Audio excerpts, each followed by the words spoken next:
time namin tong gagawin as a family na hindi kami mag-New Year sa bahay. Nagdadalawang isip ako before kasi baka sobrang daming tao at may kasama kaming bata. Pero bahala na si Batman. So tara, pagyan tayo!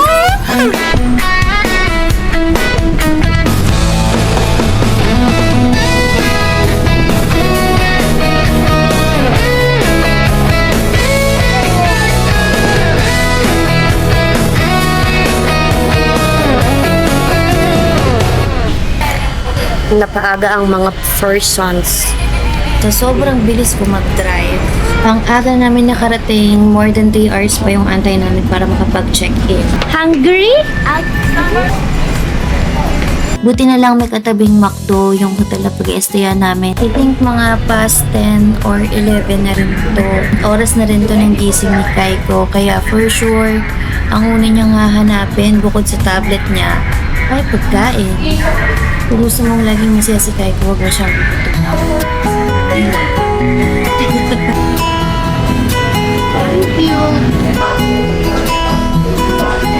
Okay, fast forward na natin. Finally, nabigay na rin na yung key card sa kwarto. So, bakit na kami? Wala nga palang direct access yung room namin kasi nasa 4th floor kami. So, meron kaming dalawang option, which is yung dumaan kami sa 3rd floor, 5th floor, and then mag-stairs na lang kami papunta sa room.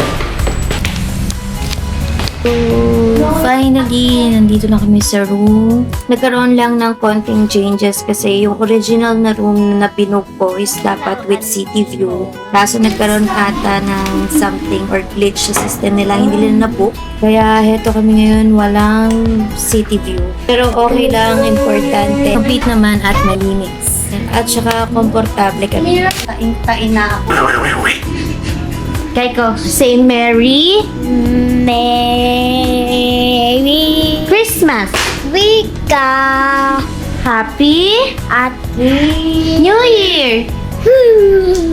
And itong mga oras na to, nakakaramdam na rin ako ng sakit ng ulo at sobrang antok. Kailangan din namin magpahinga din ng mga bata para meron silang energy mamaya maglakad. Hindi na nga rin kinaya ni Ruben yung sakit ng ulo niya. Sinisipo na tinubo na rin kasi siya. Kaya before kami makapasok dito sa room, nagpa-check up muna siya sa malapit na hospital. And binigyan naman siya ng gamot at kailangan niya talaga magpahinga. Time check, 5:30. Gala time. Sleeping bird. Okay, so simula na ng walkathon natin from hotel. Ang target namin na pupuntahan ngayon ay SM Baguio. Napakalaking bagay din na may dala kayong stroller kung meron kayong mga kasamang toddler kasi hindi naman nila kayang maglakad ng sobrang tagal. At lalo na kay Kaiko na sobrang mainipin pag naglalakad. Pero this time, hindi na muna namin siya ginising kasi kailangan niya talaga ng mahabang pahinga para hindi siya grumpy. At dapat pala dyan, session. Kaso fully booked yun. Shibuya Crossing. Oh, ganyan. Instead,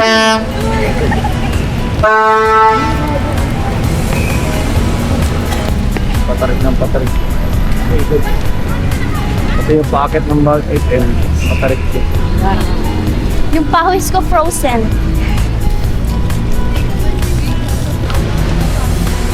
Ipo! Ipo!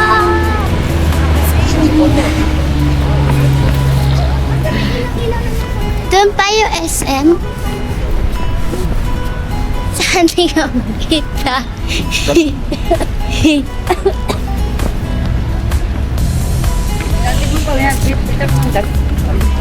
Buti tulog si Kaiko.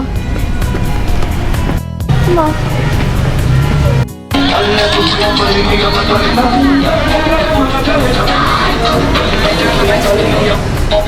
Ayun na.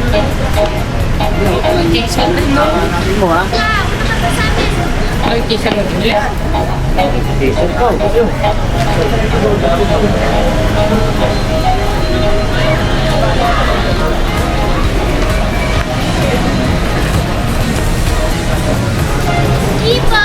Say hi, Pipo! Pipo, the panda!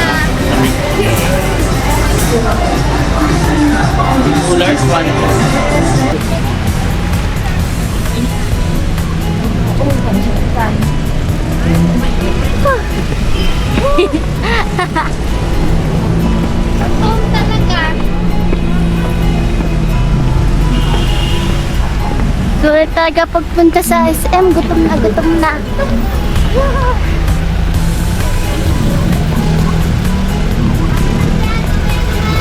Ano sa SM?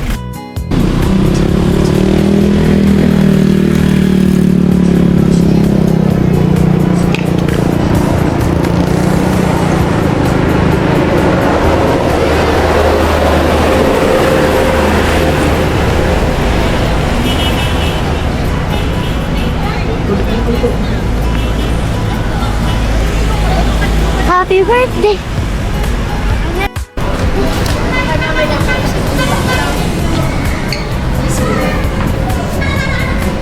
Kaya dito, female. Ay, sige.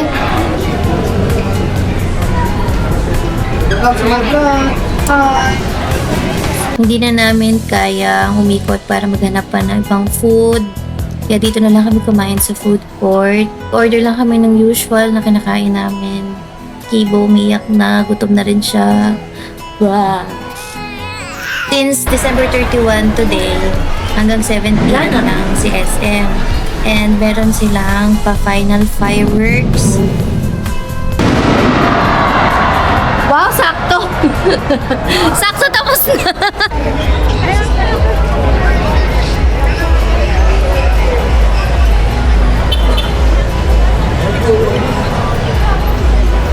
Hindi na rin kami makaikot ng mall kasi close na yung mga stores. Pabalik muna kami ng hotel para makapagpahinga ulit, para mag-ready. Kasi manonood kami ng New Year's countdown at fireworks display mamaya sa Melvin Jones Stadium. So, see you sa next video! Ay, si Pikachu!